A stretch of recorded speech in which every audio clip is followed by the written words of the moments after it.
Kita hidup di negara yang majemuk, namun keberagaman ini menuntut kita memahami dua prinsip krusial, kesetaraan sosial dan harmoni sosial. Kesetaraan sosial adalah fondasi, di mana setiap individu, apapun suku, agama, gender, atau status ekonominya memiliki hak dan akses yang sama di hadapan hukum dan dalam kehidupan publik. Perbedaan tidak dihilangkan, namun dihormati. Harmoni bukanlah ketiadaan masalah, melainkan kemampuan bersama untuk menyelesaikan perbedaan melalui dialog dan saling pengertian demi menjaga ketertiban bersama. Semua orang, baik laki-laki maupun perempuan, dari perkotaan ataupun pedesaan, berhak mendapatkan akses pendidikan yang sama sesuai kemampuan tanpa diskriminasi. Menumbuhkan rasa persatuan dengan kegiatan gotong royong, masyarakat dengan latar belakang suku, agama, dan profesi yang berbeda-beda bersama-sama membersihkan fasilitas umum. Tidak ada harmoni sejati tanpa kesetaraan. Keadilan sosial adalah syarat mutlak untuk stabilitas bangsa. Kesetaraan adalah jembatan, harmoni adalah tujuan.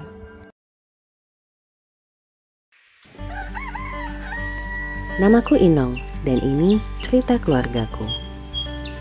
Itu bapakku, Pak Ngah. Setiap pagi, bapak ke sungai untuk menambang emas. Ini Bi Fitri, adik perempuan dari bapak. Sudah beberapa tahun ini Bibi menjaga nenek yang sakit. Kata orang-orang, dulu nenek juga seorang penambang yang kuat. Tapi karena setiap hari bekerja dengan merkuri, nenek mengalami komplikasi gangguan paru-paru dan ginjal. Data global saat ini menunjukkan bahwa 15 juta orang bekerja di sektor pertambangan emas skala kecil atau PESK, dan 4,5 juta orang diantaranya adalah perempuan. Sebelum ke sungai, bapak selalu menyempatkan untuk mengantarku ke sekolah. Walaupun semua orang yang aku kenal adalah penambang, aku ingin menjadi dokter. Dan aku tahu untuk bisa menjadi dokter, aku harus belajar dan sekolah yang tinggi. Ibu juga ada di sungai membantu bapak. Biasanya ibu datang sambil membawa makan siang untuk bapak. Setelah makan siang, ibu akan ikut menambang sampai menjelang maghrib nanti. Ah, itu Bibi. Bibi tidak suka menambang. Katanya ia takut sakit paru-paru seperti nenek. Jadi Bibi ke sisi sungai yang lain untuk mencari ikan untuk makan malam kami semua. Sisa ikannya akan dijual di pasar besok pagi. Ini abangku. Bapak dan ibu selalu bilang ia akan jadi penambang paling hebat di desa ini. Tapi sebenarnya abang pernah cerita bahwa ia ingin menjadi koki. Tapi mungkin abang benar. Waktu aku cerita aku ingin menjadi dokter, bapak langsung diam dan tidak berkata apa-apa.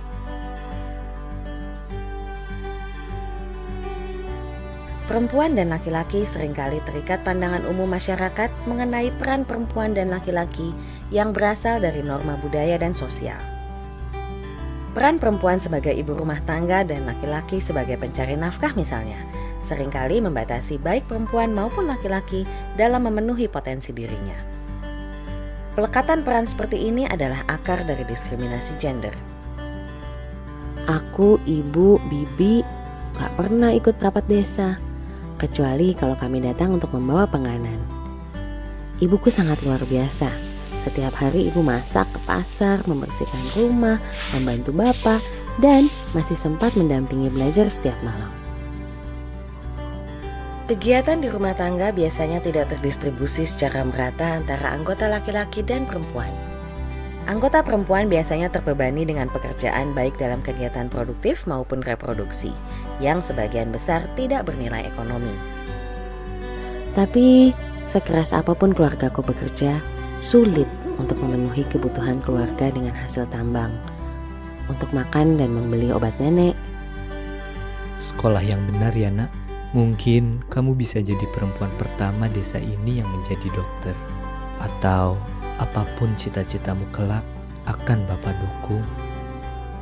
Jika kesetaraan gender sudah terlaksana di dalam keluarga, maka akan tercipta rasa saling menghargai sehingga menghasilkan keadilan bagi seluruh anggota dan mendukung peningkatan ekonomi keluarga serta tercapainya kesejahteraan dalam keluarga.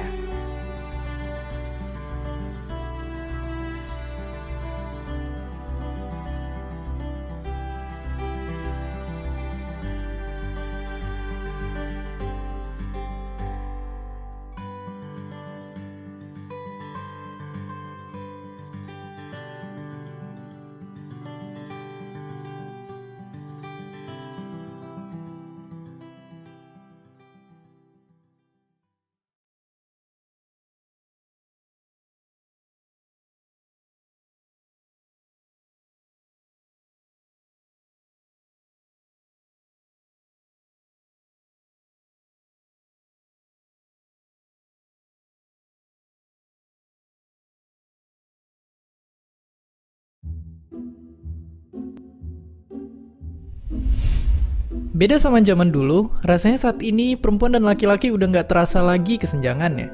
Semuanya rasanya baik-baik aja. Kayaknya semua punya kesempatan yang sama dan setara. Tapi faktanya kalau dilihat dari jumlah pemimpin negara dunia, menteri-menteri di Indonesia, posisi karir dalam pekerjaan, kesenjangan nyatanya masih ada. Itu bikin satu pertanyaan besar yang kita punya saat ini. Apakah kesetaraan itu jadi ilusi semata? Tapi daripada cowok yang bicara, mending perempuan aja yang bersuara. Oke, terima kasih kok bisa. Bisa dibilang ya, kesetaraan ini mungkin belum dirasain sama semua perempuan. Kita setara, tapi belum merata. Itu ditunjukin sama penelitian yang bilang Indonesia ada di posisi 85 dari 149 negara soal kesenjangan gender. Artinya, perempuan-perempuan di Indonesia masih ngadepin banyak masalah yang bikin mereka belum bisa benar-benar punya kesempatan yang sama. Tapi, apakah sebenarnya yang menghambat perempuan untuk memimpin?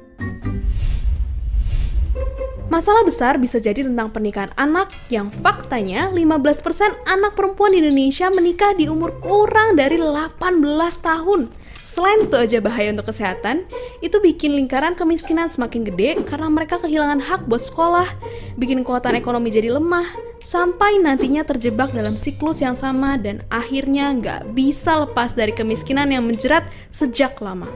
Itu tentu aja harus dihentikan. Kabar baiknya, pemerintah lagi merancang peraturan yang naikin batas minimal perempuan buat menikah. Oke, tapi kalaupun lepas dari isu tadi, masalah rumit lainnya banyak perempuan hadapi. Dari catcalling di jalanan, kekerasan dalam rumah tangga, sampai pemikiran tradisional yang nempatin perempuan dalam kotak pekerjaan domestik rumah tangga. Cita-cita jadi pemimpin dunia terhalang oleh api dalam tungku yang harus dijaga agar tetap menyala. Meski tentu aja jadi ibu rumah tangga sama mulianya, nyatanya ini bikin perempuan harus milih antara karir atau keluarga, yang bikin persaingan pun jadi nggak setara. Di sisi lain, lingkungan pekerjaan ngebentuk laki-laki menjadi lebih superior dalam karir. Padahal penelitian nunjukin adanya hubungan erat antara kesejahteraan perempuan dengan tingkat ekonomi suatu negara. Semakin sejahtera kaum hawa, semakin maju ekonomi negaranya. Semua masalah itu nunjukin jalan terjal buat perempuan untuk jadi seorang pemimpin. Pada akhirnya, kita mesti sama-sama melawan. Ada banyak panutan yang berhasil nunjukin kalau perempuan bisa dan mampu memimpin dan jadi pahlawan. Kesempatan pendidikan yang terbuka kayak sekarang juga mesti dimanfaatin buat munculin pemimpin-pemimpin perempuan baru di masa depan. Satu video ini mungkin nggak bisa menjelaskan semua penyebab atau permasalahan yang ada.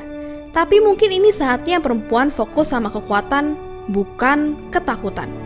Karena apapun yang kita takutkan gak punya kekuatan.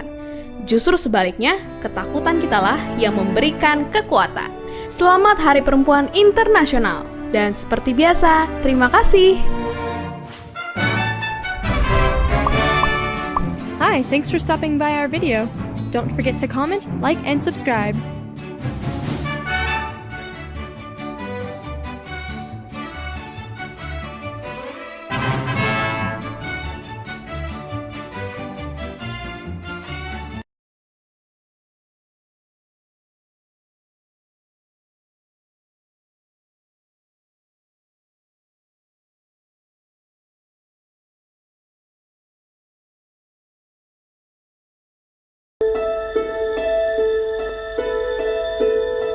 Setiap 2 hari, ada satu perempuan yang jadi korban femisida di Indonesia. Korban femisida bisa jadi perempuan dewasa, anak perempuan, dan transpuan. Awal tahun ini, seorang balita berusia 1,5 tahun meninggal akibat kekerasan yang dilakukan pasangan ibunya. Ini sepertinya tindak kekerasan seksual. Kalau dari dokternya dijelasin, si Dani ini patah tulang, pendarahan otak, hati dia tuh udah ada cairan yang membuat dia tuh nggak bisa bernapas, sama vagina yang parah. Kini, pelaku dihukum 15 tahun penjara. Pada 2024, ada 209 kasus femisida terhadap perempuan di Indonesia. Banyak sekali tantangan perdebatan gitu ya dengan pihak aparat sendiri karena memang mereka tidak mengenal gitu pembunuhan terhadap perempuan ini seperti apa, bahkan mereka tidak ada data gitu yang membedakan pembunuhan biasa dengan pembunuhan terhadap anak perempuan, terhadap perempuan. Tidak semua pembunuhan terhadap perempuan tergolong femisida. Setidaknya ada 3 penanda femisida. Pembunuhan akibat KDRT, melibatkan kekerasan seksual, dan ada tindakan sadisme. Tidak adanya hukum pidana khusus tentang femisida ini menyebabkan tentunya akses keadilan bagi korban dan juga bagi keluarga korban tidak terpenuhi. Dengan tidak ada tindak pidana khusus femisida, ini kita tidak mengakui pengalaman perempuan yang dibunuh karena alasan gendernya. Di tingkat provinsi dan kabupaten kota, maka Kementerian Pemberdayaan Perempuan dan Perlindungan Anak melakukan penguatan melalui unit pelaksana teknis daerah untuk menangani perempuan dan anak korban kekerasan. Apabila kamu dan orang terdekatmu mengalami kekerasan, segera hubungi lembaga bantuan hukum dan layanan konsultasi psikologi.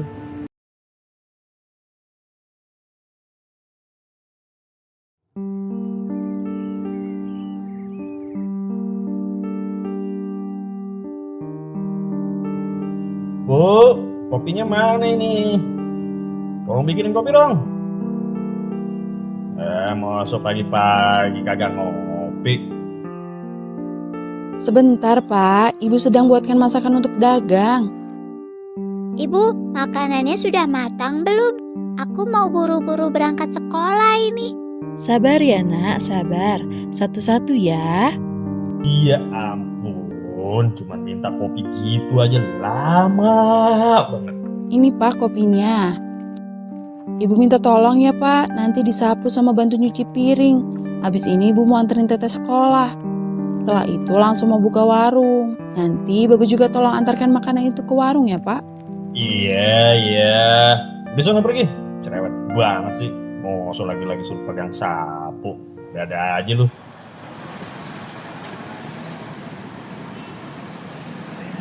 Aku ada ujian minggu depan. Nanti ajarin aku belajar ya. Sama Bapak aja ya nak. Ibu banyak sekali yang dikerjakan. Harus urus adekmu, nunggu di warung, dan juga rapi-rapi rumah. Bagaimana? Kamu mau kan? Aku gak mau sama Bapak. Bapak itu gak sabar kalau ajarin aku. Kata Bapak yang tugas merawat dan juga ajarin anak di rumah itu tugas ibu.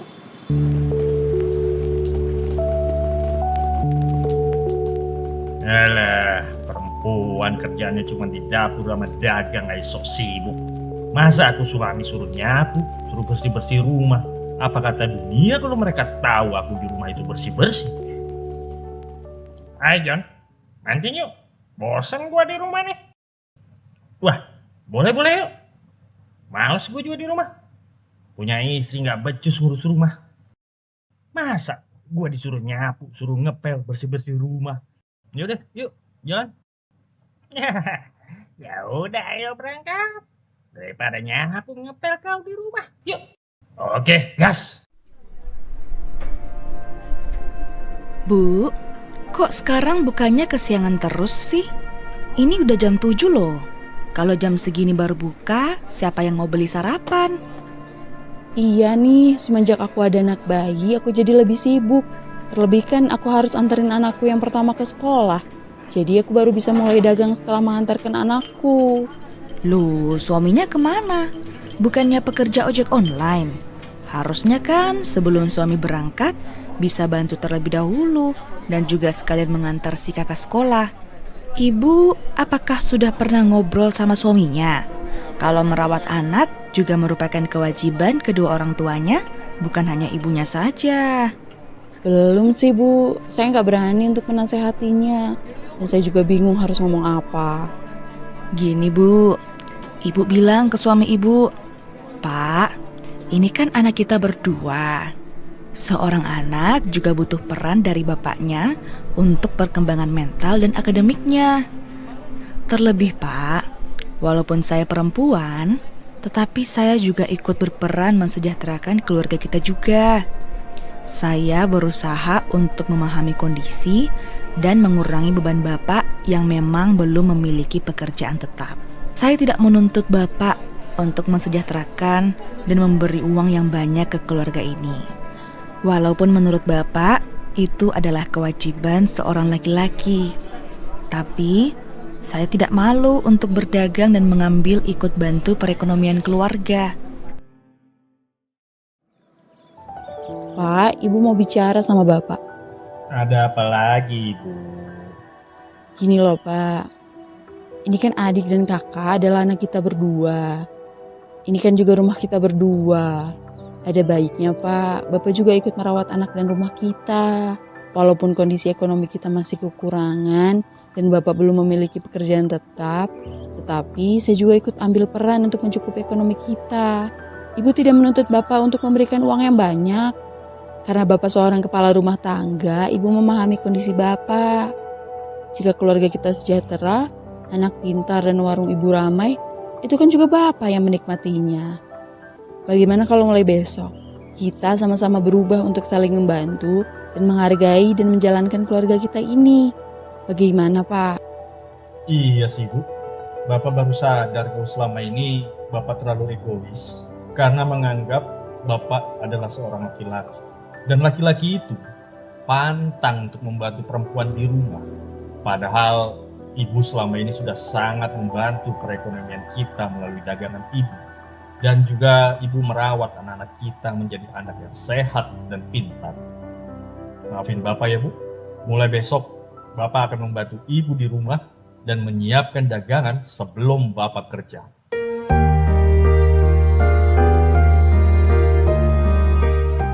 Sudah beres ya Bu, masakan dagangan Ibu. Nah sekarang Bapak mau siap-siap antar kakak ke sekolah dulu ya Bu.